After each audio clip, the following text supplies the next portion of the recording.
You're listening to the DCAU Review, hosted by Cal and Liam, streaming on iTunes, Google Podcasts, and at DCAUreview.com. Now, here's today's episode. Hey everybody, welcome to episode 50 of the DCAU Review. I am your host, Cal. Alongside me, my good brother and co-host. He's been here for every episode, and he's the guy that runs our Twitter account, but more than that, he's the best in the world. We know him as Liam. Liam, welcome to episode 50. We made it to half a century's worth of... It's our silver episode. Yeah, we made it to 50 episodes, which is, who'd have thunk it, right? Yeah, we started this, I don't know if we've ever told this story on the pod before, but we started this show, it came out of a conversation when the 25th anniversary of Batman the Animated Series came up a couple years ago. A lot of different sites like Nerdist or, some of those different, nerdy sites posted their, top 10 greatest Batman episodes ever, or, a couple places even ranked every single episode in order of, from worst to best or whatever. Mm-hmm. We were like, we looked at those lists and we're like, I'm not sure those are lining up with what we think about. Yeah, some of them had like underdwellers, dollar in the underdweller jar, like in the in the 20, like the 30s or 40s, like not even like bottom 5. Yeah, and they had like the Forgotten in the bottom 3. The Last Laugh, I think, was low on a lot of people's lists. Crazy talk. That's sort of how that the idea for this podcast spawned, and so of course.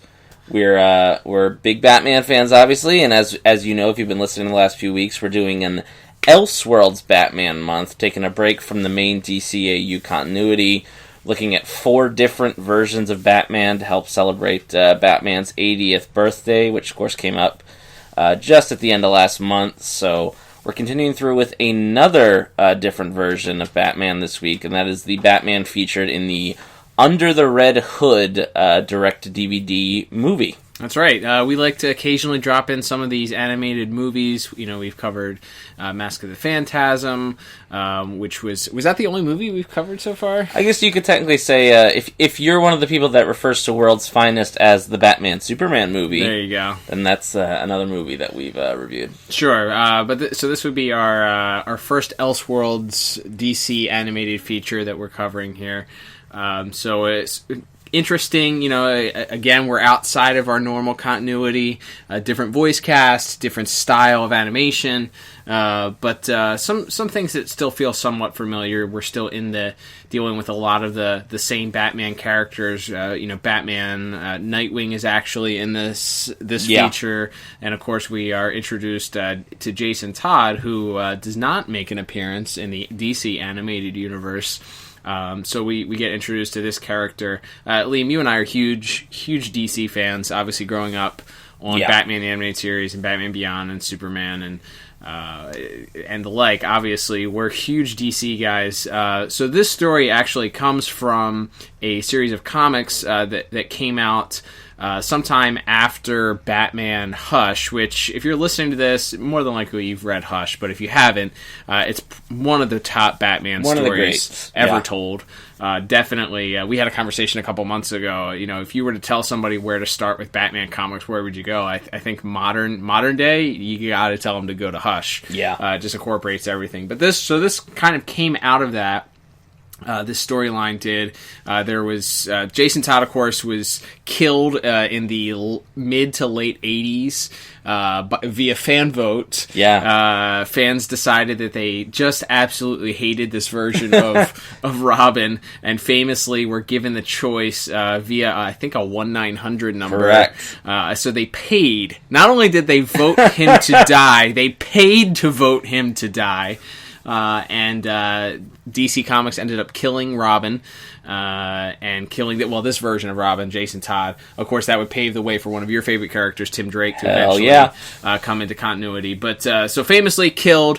They didn't really do anything with him for quite a while, and then in Jim Lee and Jeff Loeb's Hush storyline, they brought him back sort of as a shocker, a one-off. It's a red herring. The whole mystery of the Hush is there's this man who's dressed in this brown overcoat with bandages all over his face that's known as Hush, and they give you a couple different red herrings. At one point, you're supposed to think it's Harvey Dent. Mm-hmm. At another point, I think it's sort of implied it could be like Commissioner Gordon or somebody. Like that, it's mentioned that this brown trench coat, but there's a specific issue, the one that happens to feature the newer Robin, Tim Drake, where it's revealed, or seems to be revealed, that Jason Todd has returned from the dead, and that he's been this Hush, this mastermind, this Hush character.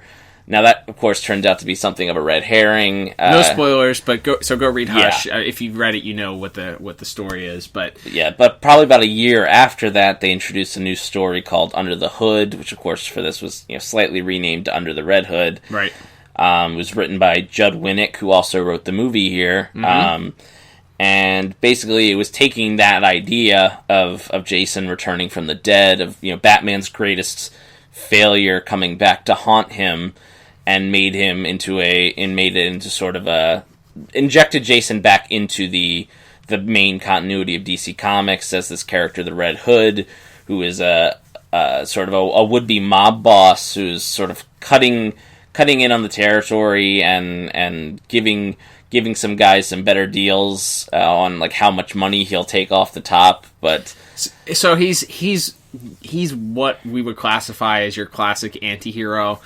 He's very much not in the same vein of. I mean, his ultimate goal and his reason seems to be to interjecting himself into this whole situation is so that he can infiltrate the underground and the weapons game that's coming into Gotham with the goal of taking down the criminals. But at the same time, he does it through fear and intimidation and murder, as opposed to Batman, who's there to throw the guy, take him to that edge, but never goes into the killing aspect of it. Yeah, which is nowadays, depending on your version of Batman, the DC Worlds of DC or DC Extended Universe, whatever you want to call it, Batman. That was one of the things that people didn't necessarily care for, is because he seemed to have so little care for human life and that. Yeah. But that has been a staple of the Batman character for a long time. Sure. Batman is unwilling to go to where the criminals are willing to go, which is death and killing his opponents, which is why sometimes it's frustrating and why the villains seem to have the upper hand at most times. So it goes into that. Through this, it also... and we'll jump right into our plot and talk about that. My thought on this, it has a lot of moving parts in it, and I think that the comic book itself was 12 issues or 11 issues of comic book, which probably doesn't sound like a whole lot, but if you realize that's almost a year's worth of comic book numbers, and it was even stretched out even further because there were some issues in between that didn't necessarily have to deal with this particular storyline. So you had a year and a half to tell this story, and then you're kind of shrinking that down into a hour and 50 minute or hour and 40 minutes or whatever it was movie. Very difficult to do, and absolutely at times I think it felt a little bloated. It felt like they had a lot to try and squeeze in there, and I wonder. I don't think it's bad, but I wonder if you had somebody else. A lot of times you see these stories adapted by the DC animation team. Like there's the Death of Superman, and the second Death of Superman that they did, and you have people that are adapting these stories that maybe aren't so close to the situation. That are willing to kind of cut out some of the fat and make adjustments and kind of adjust the story to fit into that hour and 40 minute or hour and a half time frame. Whereas here you had a lot of stuff, and it felt like to me there was some fat that could have been trimmed for this, which may have led to its detriment at times. What about your thoughts? Yeah, no, that's the similar things. Like you said, they have I think almost over 12 issues to tell the story, as well as there was an annual, there was a mini series that came out a year or two later that further sort of fleshed out what the in between time between when Jason is resurrected and becomes the Red Hood. So there's just there's things you can do in a comic book series that just don't, like you said, don't quite work when you try to cram it all into a 90-minute or whatever feature film. So I mean, and they use flashbacks as sort of their exposition for the most part. you flash back to sort of Jason as the young Robin, and you flash back to him as a little bit older, and he's sort of the more violent, angry, angsty Robin. And then, of course, the movie does actually open with the Joker murdering him. Mm-hmm. So they try to jam all that, but then there's also there's a 10-minute scene where Batman and Nightwing fight one of the Amazo robots, right? Which was a memorable issue of that run. But as far as for this story, did you need that? Right. Other than for you just needed an action beat, right? But it doesn't really flesh anything out other than it's mentioned that the Black Mask was trying to steal this Amazo robot, right. and of course the Black Mask is sort of the Red Hood's chief criminal rival in this story. But yeah, I would agree with that. It definitely feels bloated and a little overstretched at times. So I'm I do like it, and I think the ending, the last act, really does save it. Agreed. From when the Joker is broken out of Arkham to the end confrontation between the three characters of Joker, Red Hood, and Batman. That's all really, really emotional and really, really well done. Mm-hmm. So I think that brings my score up a little bit. I gave it a 6 out of 10. Okay. I think it's good, but it's so overstuffed with stuff, and there's also a subplot with Ra's al Ghul stealing Jason's body and putting him in the Lazarus pit that we have to deal with, and an explanation for why Bruce didn't realize that the Jason body was a fake. Just a lot you had to jam in there. It's a ton of stuff, and then you have a lot with Black Mask, and then you have a lot with Joker and Black Mask, and then you have the explanation of who the Red Hood is, who Joker is the Red Hood, and Joker's origins story is kind of squished in there. It's so jam packed, and like I said, it's such a, for us at least, and it was generally received, I think, pretty well. It's why they made it into a movie. Yeah. It's such an iconic storyline in the common era of Batman lore that you're like, oh, yeah, but you can't leave that out, and oh, well, that's really important, or man, that would suck to have to cut that out, but I think it just gets to a point in the movie where you're just like, man, this thing, it feels like it drags in the middle, I'd say. I gave it I gave it a 6 out of 10 as well. I really adore this storyline. These comics are near and dear to my heart, so I appreciate the storyline, and I get what they were going for, but I think that there was just some stuff, like you said, that could have just been trimmed down a little bit and left out, and some of it, there's a lot of exposition in the movie anyway. Yes. We made several points. There's a scene during the Amazo fight, especially, Batman is basically just speaking out loud to the thugs that he's captured, just explaining what Amazo is, who the robot is, and then Nightwing shows up, and the thug is telling the other thug who Nightwing is, and it's just real. This almost feels like maybe if they were gonna try to fit all of this, they should have done what they did with The Dark Knight Returns, which is split it into 2 parts, and do 2 70-minute movies or whatever instead of one 85 to 90-minute one. Agreed. Because sometimes there's too much story, and sometimes it feels like stuff is just glossed right over, and so it can be. And again, like we said, that's tough when you have a comic book that played out over multiple miniseries and multiple long storylines throughout the comics. It's tough to fit that all in, but yeah, it's still good. And like I said, I think the final act really does save it, but it's not great, I would say. Yeah, I'm with you. A good point with the Dark Knight, Dark Knight Returns. That itself also is, of course, is an iconic Batman story. Yeah. That they turned into an animated movie. That somewhere down the line we'll eventually review that. But I think that you're right. That was done effectively. There's a way to do that without making it seem to drag on, and I think you're right. All right, let's move on to our next category, Liam. Let's talk about music. I don't have a ton as far as music notes are concerned. Yeah. When we were doing some research on this, we learned that the gentleman that was the music director on this is actually the same guy that did music for the Batman Mask of the Phantasm. So he was responsible for doing some of the recording for, like I said, Batman Mask of the Phantasm, and worked on other DC animated movie projects. And in the notes it said that he had mentioned that this was the first time that he hadn't done completely live orchestral music. And that he usually worked with a choir and orchestral music, and this was a combination of synthesized guitar and keys and strings mixed with he did have some live orchestral performances, but he specifically mentioned that he wanted to make music sort of a background piece, and I think for that there's not really a notable theme. There's not really, Batman doesn't have a theme, and that sort of is a contrast, obviously, to what we're used to for DC Animated Universe properties, or even outside of that, with The Batman, like we covered last week, or Batman Brave and the Bold. But there's not a specific theme, and when you have a one-shot like this within a self-contained universe, it makes sense that you're not going to have a strong theme. But at the same time, it still kind of felt empty. With that said, I think the music really plays a good part. The third act of this movie, as you mentioned in plot, is the strongest part of the movie for me. Yeah, a lot of action, good interactions between Batman, Red Hood, and Joker. It's what you paid to see, essentially.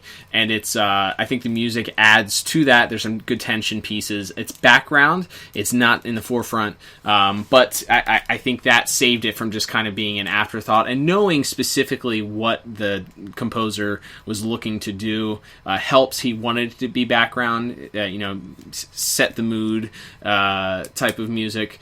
So I gave this a 5 out of 10 because it's just there. Yeah, I also gave music 5 out of 10. Imagine that. Yeah, like I pretty much for all the reasons you mentioned it.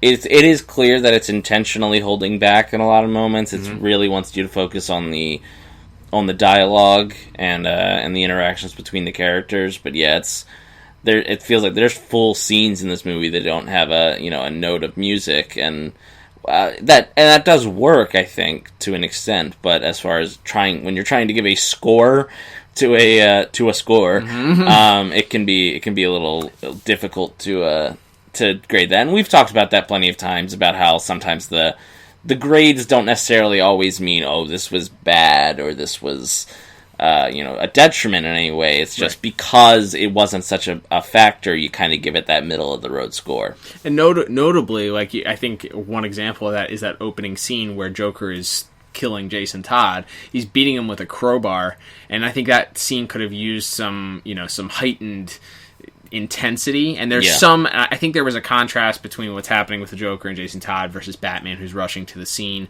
So there was some music playing, when Batman's in an attempt to get there, some frantic music that's playing, but it really wasn't punctuated. The beating wasn't really punctuated. As sick as that sounds, could have been punctuated with that. But yeah, I'm with you. As I always say, not offensive, nothing that stood out as being bad, but very middle of the road. All right, Liam, let's move on to our animation. I'll let you go first, because I struggled. I'm going to be honest. I struggled with the score for this. I'd love to hear your thoughts first on what you thought. Yeah, so, when we talk about visuals and animation, of course, it's, again, a completely new thing. This, the director of this piece was Brendan Vietti, who went on to be the director for Young Justice. And there's some influence of that. You can see where we went from here to get to the Young Justice character designs. The shape of Batman's ears is very similar. When the way Bruce Wayne looks when Batman doesn't have the mask on looks pretty similar to how he looks in Young Justice. But it's not quite there yet. It's kind of there's a little bit of the Batman, which you mentioned. Yeah. It's kind of like that melded with Young Justice, and even a little bit of almost like everybody's a little more muscular, so it's almost a little more of almost an Ed McGuinness style. The Superman, Batman, Public Enemies style. So it's kind of like 2 or 3 different, from the character design standpoint, like 2 or 3 different art styles kind of meshed together. Yep. There's even even in that initial scene where, like we said, where Joker's murdering Jason Todd, there's some strong Eastern animation influence. Agreed. Up close of Robin's eyes sort of twitching. You get some real deep, heavy, shadowy lines. Really reminded me of some anime style, Yu-Gi-Oh, something like that. Mixed in there too. So close up of like his pupils dilating and things like that. Yeah. Yep. So so last week obviously we had a huge disagreement over whether or not you liked the Batman animation and gave it a perfect score. I did not. So that's why I think I struggled with this, is because there are certain character designs that remind me of that sort of elongated, pointy. A lot of the I did not like Black Mask's design. Yeah. I did not like a lot of his goons. They all have these super elongated necks. I was like, their necks, I don't know, they have their trapezius muscles are like super defined, and they're doing a lot of shrugs at the gym, I guess. I guess. So I don't like that. Their hands are very square fingers. With that said, I did like the Batman design. I did like the Nightwing design. I did like Alfred sort of resembled a little bit of the 60s Batman Alfred. Yeah. The Batmobile, looked like an amalgam of a couple different Batmobiles.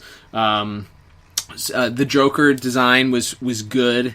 I liked that it felt familiar, but again, a little buffed up version of the Joker. Yeah, and there's definitely, it felt to me a little Heath Ledger in there. This is a couple years after The Dark Knight had come out. Yep. So this was probably being made, like, at least the design process had probably started not too long after The Dark Knight had come out, because I believe this released in 2010, so obviously the production would have been for probably about the 2 years prior to that, so...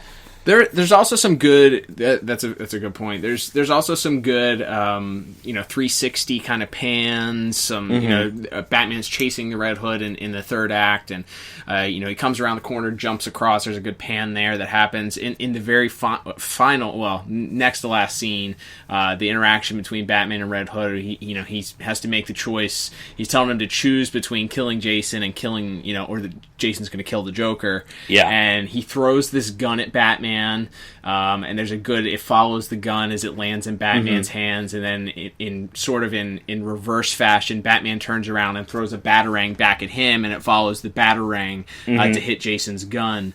Really, really cool scene because of that. So I didn't love all the character designs. I did like a lot of the animation, though. A lot smoother. No weird sky colors either.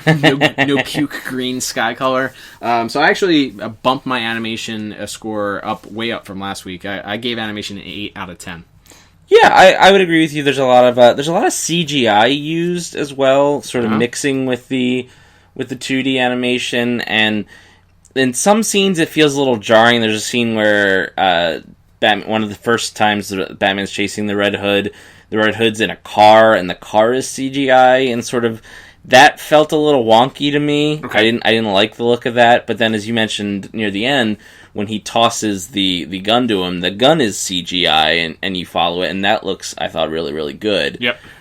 So there's a little bit of mixed bag, and I think that's always kind of the case when you mix in the CGI with the traditional animation. So I gave visuals and animation 7 out of 10. Okay. I like it, and there's also some just really cool shots that I just don't think I've ever seen in as many different Batman cartoons and movies as I've watched. There's a scene where the Red Hood and Batman are confronted by these sort of super-powered four assassins, and somebody throws a car at Batman, and Batman dives through one door and flies out the other side and attacks the guy. And it was really, really well done. They sort of follow Batman all the way through from when he jumps, you follow him through the car and then out the other side. It's really, really well done. So you can definitely tell that extra mile was really went to really give those action scenes some some punch. And the final confrontation, as we've already mentioned in a couple of our other categories, specifically the fight when they end up inside the bathroom, where they're beating on each other. Especially Batman's really starting to kind of lose his temper and is beating on Jason and throwing him into the walls, and the tile is breaking, and the sink, the ceramics, the sink and the toilet are cracking as they're throwing each other into them. It's really, really well done. It feels very violent and very emotional. Yeah. My only complaint, and I assume this was rated PG-13 or unrated, one or the other. But I felt like this would have been an example. There was a couple spots where I almost expected like Jason to cuss or expected there to be blood. There is not. There's one example where he blows up a guy's head. Like he blows up one of the assassins. By the way, that assassin scene was another part of the bloated storyline that didn't need to be in there. Yeah. But he blows up this assassin's head, and there was blood shown there. But a lot of the tricks from the old Batman animated series were used in this, where it's a lot of shadow work. You don't really see a whole lot of violence. That scene itself, though, a lot of violence, a lot of face smashing, but there's no bruising and there's no blood, which kind of took away the impact for me a little bit. As weird as that sounds, like, oh, my cartoon characters aren't bleeding, but like in this scene, they're beating the crap out of each other. There should be some blood. Yeah, no, I agree with that, and yeah, you get a little bit like the Joker's. There's like a little blood trickling out of the Joker's mouth after Jason beats him up towards the end there. But yeah, you're right. It's not particularly violent, which you would think would be sort of the number one thing to take advantage of for the fact that you're not doing a Saturday morning cartoon for children anymore. And this is a dark story as it is. Right, it's dark and it's pretty violent, and you're dealing with the gang violence for a lot of it, and a lot of...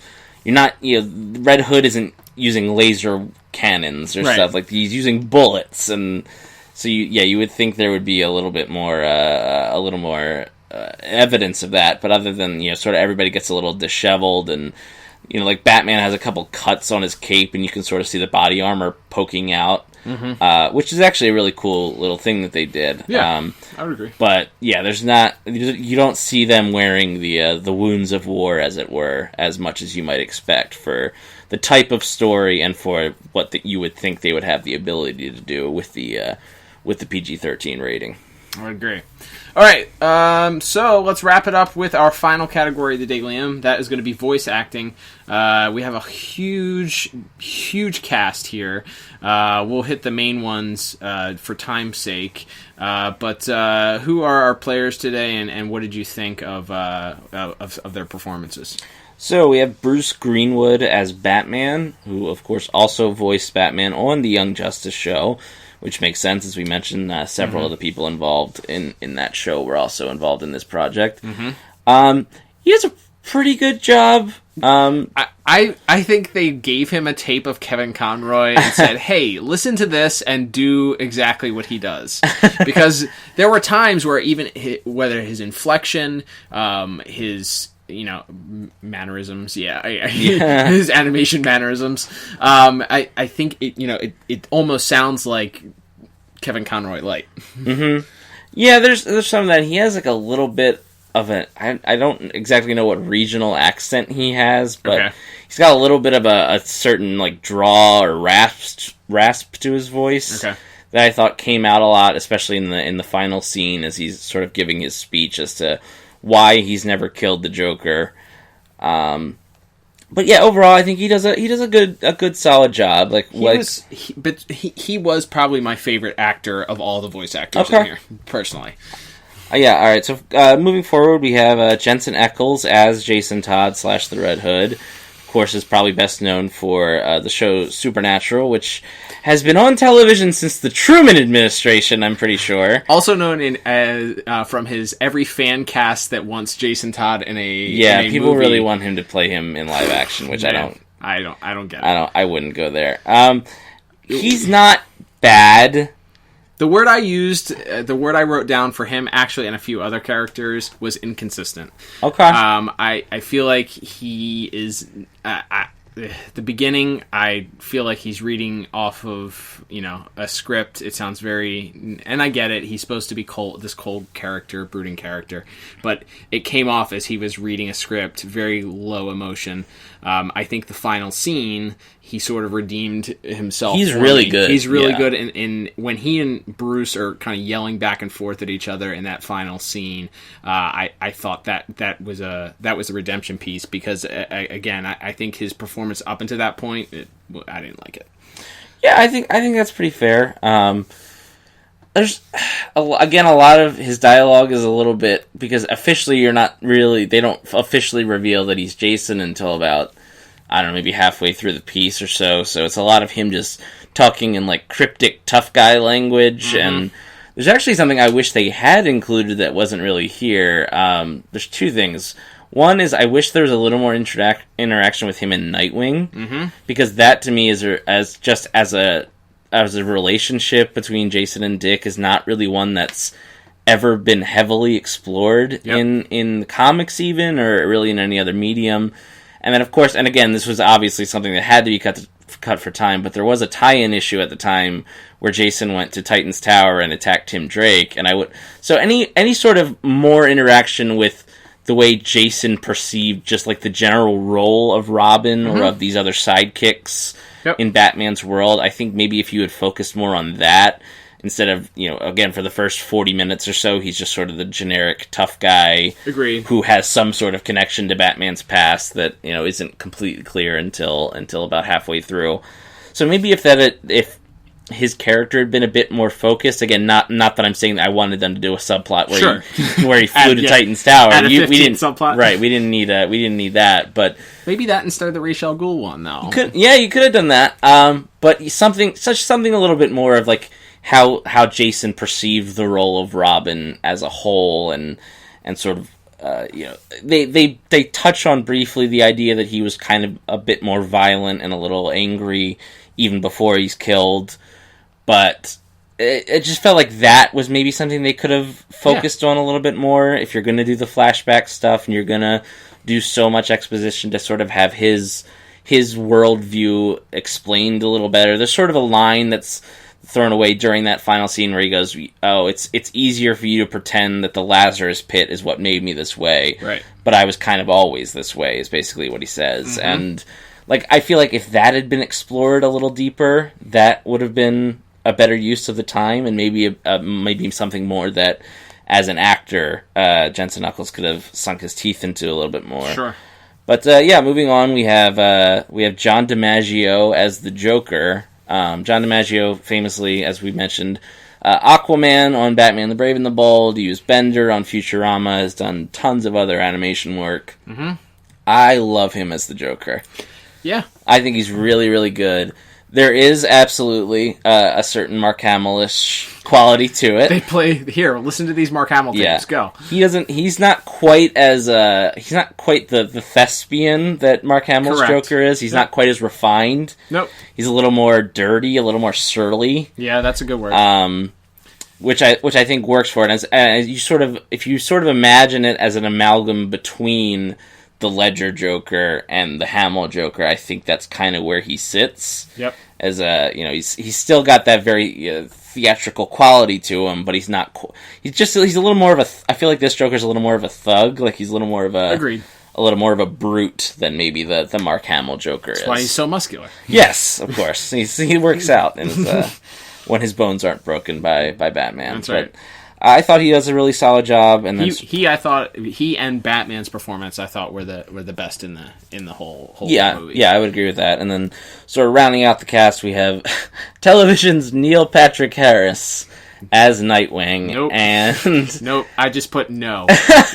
I don't know. I did not like his performance. I feel like they also either artificially pitched his voice down, yes, or they told him to pitch his voice down, and he tried to do his impression of a tough guy, like a little bit of a more superhero. Like if he just did his regular voice, I don't think it would have been as bad. Agreed. Yeah, it sounded like somebody doing a super. You're right. That is spot on. Yeah, because again, Neil Patrick Harris has done other animated work. He played Spider-Man. He's He's done other animated series He work. was in the best episode of Justice League. Correct. He was Ray on Legends. That's right. So he has the ability, and I often do think of Nightwing as a bit more of a flamboyant character. He's not a guy who hides in the shadows. Generally, he's somebody that sort of relishes he loves being able to help people, and he loves being a hero. So I always thought just like regular Neil Patrick Harris voice probably would have been fine. It may not have still been my favorite, but it probably would have been fine. But whatever they had him do, or whatever they did artificially, it just made it sound bad. Agreed. Yep, not a great performance by any stretch of the imagination. Yeah, and then sort of just rounding out, we had Wade Williams as Black Mask, and another I just wrote inconsistent. It's hard because the visual. I didn't like the visual of the character. He comes off sort of like this maniacal, insane person that I would not be afraid of. Like, he doesn't come across as business thug. He comes across as also very ineffective. Yeah. And it's not even sort of in the way, like something like in a Batman episode we watched quite a while ago, It's Never Too Late, where you had like an aging mob boss in that episode who was once sort of the king of the castle, but his empire's crumbling now. It's not even really that. Like, the entire time we see the Black Mask, he's like this, like, almost comedically grumpy guy. And it's like there's a scene where he's yelling at his one assistant, and he's just punching out various like members of his crew while he's doing it, and it's kind of funny. It is, but how did this guy get to be the biggest? Right, he's crime boss. He's like, you're told he's a big crime boss. Right. How did he get to be this guy if he's such a volatile idiot? Right. Exactly. So yeah, I don't think that his big plan is to break the Joker out of jail. Yeah, that's when he gets desperate enough, and again, that's not necessarily the voice actor's fault. That might dip more into plot, but yeah, his voice, he's almost like the Yosemite Sam or something. Good. Like shaking his fist, like, gosh darn it, how, just being outsmarted at every turn by the Red Hood, and sort of just exasperated by it all. So I felt at the end when he has that interaction with Joker, it actually wasn't. He kind of settles into it, and there are more times where he's a little more sinister and serious, but a lot of times he's a caricature. Yeah, there's one part where he has this sort of a monologue about how like the world's changed and we're outgunned, and like that's good, that's really well, and it's well delivered and it's well written. But then it's intercut with all of these scenes of him just being a big old goofball, which I don't think works super well. Maybe they could have eliminated that from the whole storyline too. Yeah, they could have done that. And then rounding out the cast here, we had Jason Isaacs as Ra's al Ghul, who's very British. Yes, he's very British, and he's there to again do more exposition to explain how Jason came back to life post Joker stuff. And I was actually thinking about it because spoiler alert for a game that came out like 4 years ago, but the Arkham Knight video game takes a lot from this story, and and the reveal is, again, spoiler alert, Jason Todd is the Arkham Knight. Right. But in that version, he wasn't killed. He was kidnapped by the Joker and sort of left in like the basement of this abandoned wing of Arkham, and sort of slowly lost his mind. And I almost think if you're going to do the movie, as we're sort of wrapping up here, that maybe would have been a better way to it. Again, you talked about, rather than trying to adapt the story exactly with the Lazarus Pit and he was fully dead and brought back to life stuff, if maybe that would have been a better thing, if he was just like deeply injured and Ra's had taken him, but he was sort of like on life support in a coma or something. Maybe that would have been a little better. But yeah, it was just, as it is, as pertains to voice acting, Ra's just sort of is there to be like, yes, he was dead, and then I hired the Joker, and then whoops, and then and then I brought him back to life, and I'm sorry. Right. Not it was a bad performance. It was just there was nothing to it. There's nothing to it, right? So yeah, getting into our score here for voice acting, I gave voice acting 7 out of 10. All right. It's, like I said, I really like DiMaggio's Joker. I really like Greenwood's Batman, and I think as we said with a lot of our categories here today, I think the final third of the movie with all the confrontations with everything. I thought that was where Jensen Ackles shined as the Red Hood. So absolutely good, not anywhere near perfect, but a good solid outing, I thought, from most of the cast. Yeah, as I mentioned, I felt a lot of inconsistencies. I already went through each individual. I gave the overall score for voice acting a very different 6 out of 10. Very different. See, sometimes we have different numbers. Just as a reminder, we don't discuss our scores. That's true, but we are related. Yeah, so they say. All right, so I think that brings us to our final scores, Liam. Yep. So totaling mine up, I have a final score of 25 out of 40. And I have a final score of 25. 25 out of 40. That's too good. It does happen occasionally. It's rare that our final scores sync up perfectly. That's true. This, quite honestly. Usually there's a 3 or 4 point differential there. Yeah, the margin of error. But as far as we get into wrapping up here, as far as rewatchability, I think I've watched this movie maybe 4 times in my life, and I can say that it's not. If you haven't seen it, watch it. It's not one, I may come back to it 10 years from now. It's not one that I plan on watching regularly just because it does seem like such a slog at some points. Yeah. And there's nothing in particularly memorable. I would recommend if you want to revisit this, go read the comics. Yeah, honestly. Read the comics, play Arkham Knight. Yeah, if you haven't seen it, it's worth a watch. Oh, definitely. Definitely check it out. And, of course, we would love to hear your thoughts on that as we begin to wrap up here. But if you have DC Universe streaming service, they're about to put their entire catalog on there. Again, we're not paid by DC Universe, but we could be. But we would and could and would be. Yes. So contact us, DC Universe. Anyway, they're about to put their full catalog on there. Go get that. Go get the trade paperback or your graphic novel. Support your local comic book store. Absolutely. Definitely worth it. As we said, definitely an iconic Batman story from within the last 20 years. And in the impact it's had, obviously the Red Hood is still a character that's around now. They've sort of rehabbed him into more of a traditional superhero now, but yeah, he's still around now, and this story, obviously going back to the death of a family all the way through to Hush and Under the Red Hood or Under the Hood, it's part of Batman's DNA as a character. It's one of the quintessential Batman arcs, I think, especially of the last 30 years or so. Absolutely. All right. So as always, don't forget to follow us on Twitter. Liam, the DCAU Review Twitter guru, is over there tweeting like a madman at DCAU Review. Give us your thoughts on this. We'd love to hear your thoughts. If you haven't seen this in a while, we'd love to hear your memories, your thoughts on the Red Hood character as a whole. Give us some feedback. Tweet us. And don't forget to like us and subscribe to us wherever you listen to podcasts, whether it's through iTunes, Google Podcasts, or any of those other places. Check us out. Subscribe. Leave us a review if you can.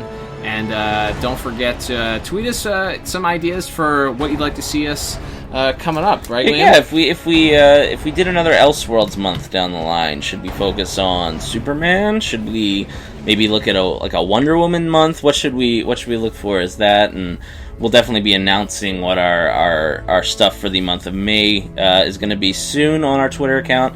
And by the way, when you're listening to this, we haven't yet picked our winner. We have reached 250 followers, as we mentioned last week. That's right. So you can there's still time, everyone. Still time. You go to our Twitter, at DCAU Review, you like and retweet our pinned tweet, that's right at the top of our page, and then you reply to that tweet with the secret word, which is, of course, Martian. So just do that, and you're automatically entered to win. We're going to be picking a winner sometime in May, and yeah, that's about it. That's all I got for this week. Awesome. Well, I am Cal. And I'm Liam. And we will talk to you on the next episode of the DCAU Review. Say something. Goodbye. Sorry, I forgot my thing. Say it again. Farewell.